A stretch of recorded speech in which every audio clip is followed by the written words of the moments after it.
Good morning. Good morning, everyone. Thanks for coming. As you ask your questions today, please make sure that you say your affiliation before you do. Make sure your cell phones are on silent. Without further ado, Sabres head coach Ralph Krueger. Yeah, good morning. Thank you. Thanks. So for me, it's wonderful to be sitting in front of you. I heard some of your voices on the calls, and here we are now, face to face. We begin a journey together. I had a wonderful morning walking through the building, walking through the spaces that we're going to be working in the next months and years, and I can tell you that I am full of energy and ready to begin what should be a journey of growth for everybody, not only for myself as a leader, but for the people and the staff surrounding me, and of course, the most important thing in the end, the players, that we find out what they're made of as individuals, as we build what we find out what we're made of as a team, and I'm excited to do that. And here I'm willing to take questions from you. I think that's more important than holding a monologue. What's on the top of your minds and what you'd be interested in hearing. John? Good morning, Ralph. John Morrow with the Associated Press. Good morning.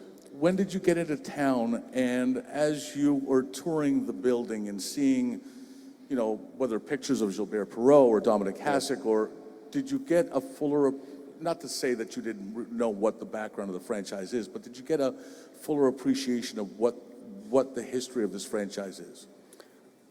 Well, I think to grow up in Winnipeg, you know all about the history of the Buffalo Sabres. I mean, it's an organization that, you know, coming in the top 14 teams has left an amazing footprint as far as having personalities come through here. I also have many close friends that have been a part of this organization, whether it's just recently working with Miroslav Satin, Uwe Krupp, who is a good friend of mine, speaking about his 7 years growing up here in Buffalo as a kid and saying that it was the best place that he could be. Whether it's all the way back to Danny Gare, Tom Rennie, a very close friend of mine, is married to Danny's sister. So there's just been contact to multiple alumni through my life, and I've always felt the passion for the game here in Buffalo and excited to tap into that. And just when did you get into town? So I got into town yesterday, and there'll be some bouncing around as we go to Vancouver, back for development and so on through the summer. But yeah, really today's the first official day in the office. Hi, Ralph. Lance Lysowski from the Buffalo News. Just wondering what your early discussions with players have been like, specifically Jeff Skinner. Well, I had the opportunity to communicate with Jeff. He was training out of state, so you know it was a long phone call. And for me, more than anything, the conversation was about how I, as a coach, would like to utilize his skill set and his talent. I work on the basis that Jeff Skinner is a Buffalo Sabre, and as a result, that's how our conversation went. And everything else, you know, Jason has complete control of that process, and you know, it'll happen for what is best for the Sabres in the end. But I enjoyed my conversation with Jeff. I could feel his unbelievable passion for the game, and I see a skill set there that is unique and can still be built upon. So overall, a really good conversation. Adam? Adam Benini, WGRZ Buffalo. Ralph. Hi, Adam. Congratulations. Thank you. So much, when we talked to Jason, when he announced your hire, a lot was made about your international experience and how you dealt with pressure situations with your teams and how that might translate to the National Hockey League on an 82-game basis. Could you elaborate on how you think that might work moving forward? Well, I think you know the numbers. I worked at 17 World Championships, Olympics, World Cup, 17 different tournaments where they were capsules, little capsules of time compared to a National Hockey League season. But the build up to tournaments like that, and then the 3 weeks within them, those are such intense spaces. It's playoff hockey. It's always seventh game, best of seven. That's what your life is about in those tournaments, especially with a country. When I was with Switzerland, where it was about survival and pushing forward, and so just playing meaningful games was really what my life was about, and dealing with that pressure together with the players and finding ways to perform under that pressure. And I think that's what the National Hockey League season is all about, is being able to deal with that for 82 games in a row and to continually push yourself into a mindset that is comfortable there. You know, and I think that's I've spent my leadership life really trying to figure that out. There's no perfect path, but I feel very comfortable to go right at that feeling off the bat. Okay, Ted?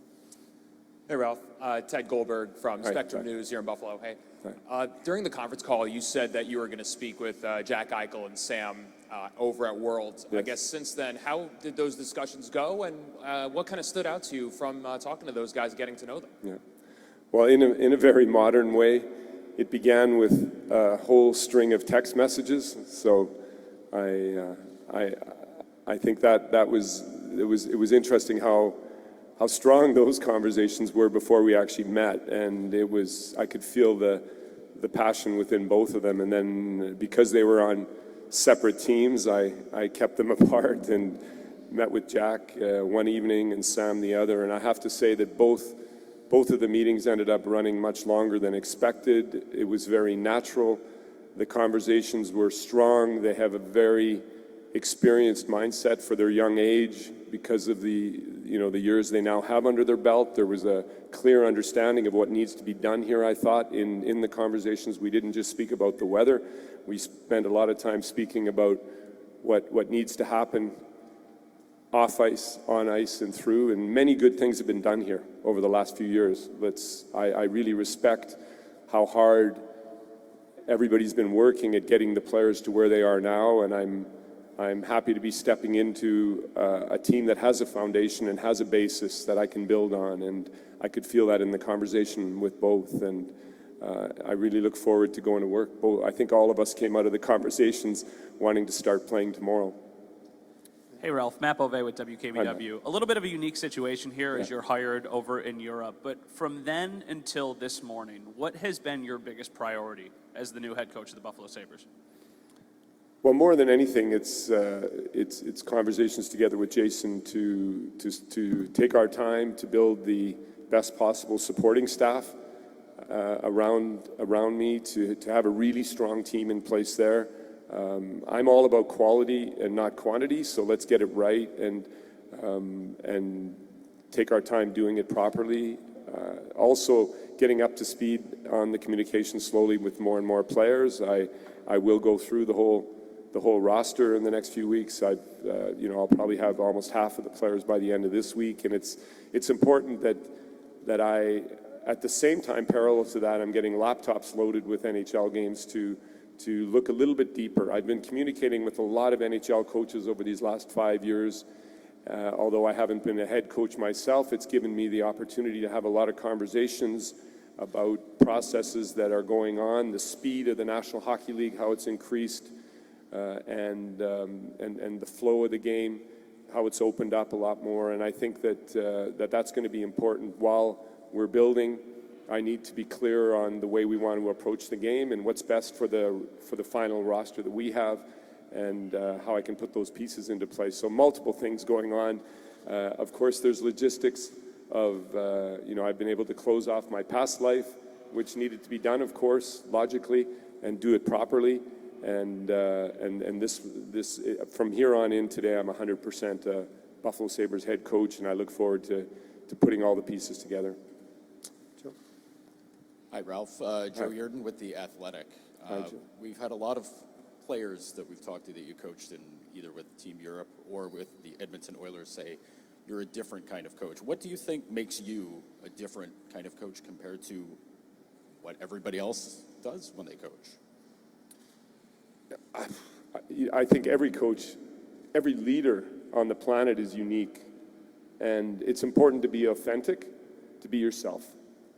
I think, I'm not going to compare myself to anybody, but you're always just going to get the real deal. There's not going to be any games or anything. We're going to speak about the truth, and I think that's what I like to do with the players and the team. Have a very open communication in both directions. I think you've probably heard me say this already, but communication is also about listening to your players, to your environment, to your supporting staff, and to processing all of that, not just speaking. And I think that whether that's unique or different, I know that's probably one of my biggest strengths, is to create an honest locker room and an honest dressing room, an honest atmosphere, and to work within those boundaries. You know, I like to, I like to keep that space. I'm conscious of energy and the energy that's needed through 82 games, and how to best put that energy into play, which also means they need to find spaces to gather energy and to help them understand that and to do that. I'm big on off-ice fitness. We've got excellent people here that are already in the background passionately supporting the process, where we need to be the fittest possible team we can be, because the game we'll be playing is up-tempo and high-tempo, whether with or without the puck. I'd like to have an active team on the ice, but we need to be fit to be able to do that consistently, game in and game out. So, lots of different thoughts of who I am, but I'm not going to be the one to compare myself to anybody else. I don't think that's important. Paul Hamilton, WGR. How you doing? The game and the players have evolved so much over the years, even recently. You know, players are different now than they were. How have you evolved as a coach or as a hockey man, so to speak? Mm-hmm. Even when it comes to like analytics, I mean, that's into the game now, or the eye test compared to maybe analytics. How have you evolved? Well, I challenge myself to try to get better every day as a leader, and you have to have an open mind to do that. So as all of this information is flowing to us as coaches, I now, in my experience in England, it was definitely the investment in sports science and analytics was large, and the way it was processed was interesting for me to observe. And I'm really curious on how exactly we can bring it into the front without disrupting the free flow and the talent of our players. That's one of the things as a coach, is to find that balance of a strong, compact game away from the puck, where you can feel that unity, but still allowing the skill, the amazing skill that we have in our roster to be able to be creative and to be able to be free. So when we take analytics, when we take videos, when we take all that information, I think the important thing will be to process it in a way that it then really, we don't do it just for doing sake, but we do it to really make a difference in the individual players. And we'll see how open certain players are to it, but I'm extremely open to gathering the information and to even GPSing players sometimes in an ice session to check maximum speeds. You can possibly watch for fatigue before it occurs and avoid injuries and so on and so forth. There's so many examples where it might never get to the player in the end, but we might be able to track in a way that we can keep our man games lost down, as an example. So if we can use analytics to do that, let's find a way. But let's make sure that in the end we don't forget that a sport like ice hockey, whether 50 years ago when the Sabres were founded or today, when the puck is dropped, the same basic elements will still make a difference on which team wins and which team loses. So I'm never going to become over-modern and computerized in a way that we block the way the team plays and flows. And I think you can understand what I'm trying to get at. It's something I'm extremely interested in, but we have to be the best possible leadership team in using it properly. Yep. Hi, Ralph. Bill Hoppy, Times Herald. Have you started working at filling your coaching staff, and do you have a deadline that you want to have the staff filled by? So as I mentioned, we would rather get it right than rush it, and we are speaking to the coaches that were here and other candidates, and if we could by the end of this month announce the staff to you, I think it would be ideal. But there's so many strong candidates out there. It's getting the mix right and making sure that we have a staff that's really culturally a fit.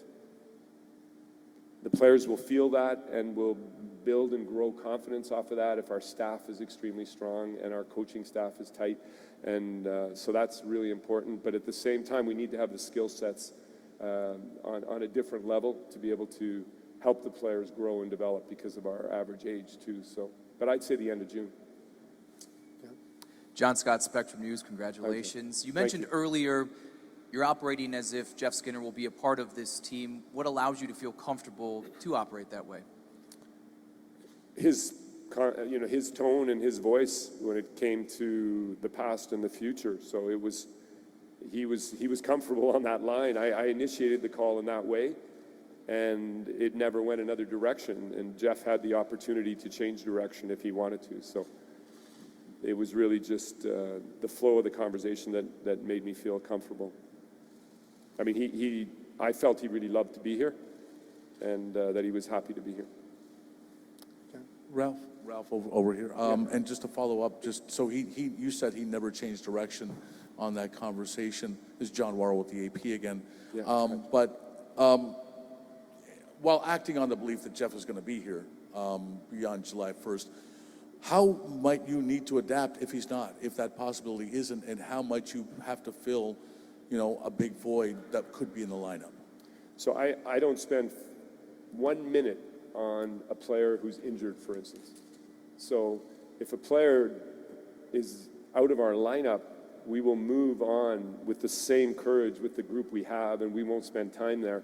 It's the reality of sports. So whether a player changes teams or is traded because it's the best for the Sabres organization, I as a coach will always then look at what the new mix is and work with that.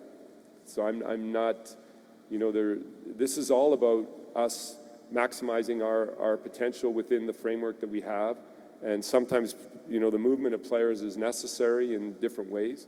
And again, I compare it to an injury where you still have to, the Boston Bruins have to deal with their present situation and not spend time on the guys that aren't in their lineup for Game 5. They want to win Game 5. They have to do it with the group that's there.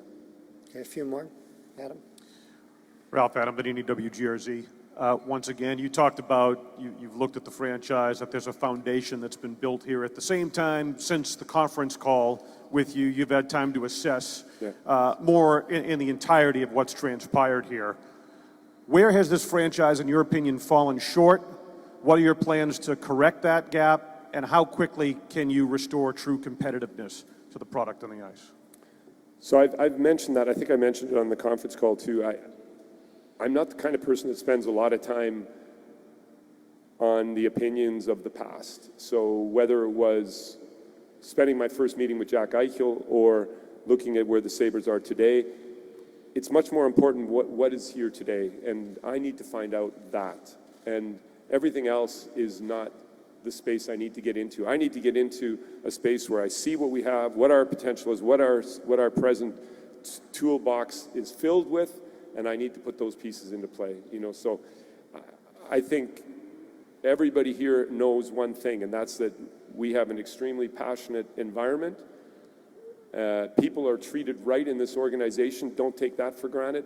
That's a really, really special thing to have a foundation of that nature. And now we need to get the grit and the bite into the group on the ice to stoke the fire that's here. And why not in the 50th year of the organization get that going? But I truly mean it that for me now to analyze 1 year, 3 year, 5 year, 10 year, 15 past it would be a waste of time in my opinion. It's more, what do we need to do? And I'll focus on that. Okay, Nick? Rob, Nick Filipowski from News 4 here in Buffalo. Congratulations. Circling back to your conversation with Jack, over the weekend there was a video where he said your first conversation went really well, and he kind of expressed that you guys had talked about a true fresh start with this franchise. Knowing he's still a young leader on this team, what was your message to him that really kind of maybe instilled more confidence in him that this thing can turn around?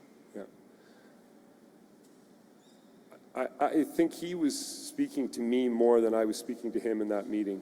I don't think I gave him the final solution. What he could feel is what the process will look like. And as I've already mentioned to you, that there will be a transparency in the process and that everybody will be involved. And that includes the players, what they think and how they feel. Now, my job as a head coach is to make sure that all of what maybe the players would like is actually enforced, because the players will know what it takes, and then it's my job to make sure it happens, right? And he understood that. But my message more than anything is that you know, his skill set and his ability is tops in the league, and now the second season as a captain will be not easier, but it'll be more comfortable for him. It'll be more natural. The first go around for any captain, especially at that age, will have its challenges because suddenly as a leader you have to take on the responsibility over and above your own self, and I think that Jack is more comfortable with that. We spoke a lot about the leadership and less about hockey actually in that meeting. So that was my main message, was how to develop his leadership skills, which I find are natural, are there, and the game, I believe, on the ice will follow. Okay, last one, Paul. Coach, as far as Rasmus Dahlin goes, have you had a chance to talk with him yet? And yes. We obviously all know what a unique talent he is, and there has to be some excitement to know that he's going to be part of your blue line. Yeah, I mean, to have a world-class defenseman of that caliber in your lineup is always exciting as a coach, and it's also for Rasmus coming into his second season. There'll be a lot more comfort, I think, with the process. Everything seemed to go maybe a little easy at the start of last year, and then the challenges of the second half of the season allowed him to grow. And as we all know, adversity is a good thing if you use it properly. That you know, winners are always born in difficult times, depending on how you react. And I think that when I feel his reaction to the second half, he wants to go right back at it. In the conversation with me, he wished the season was going to start tomorrow, and that's a really good sign.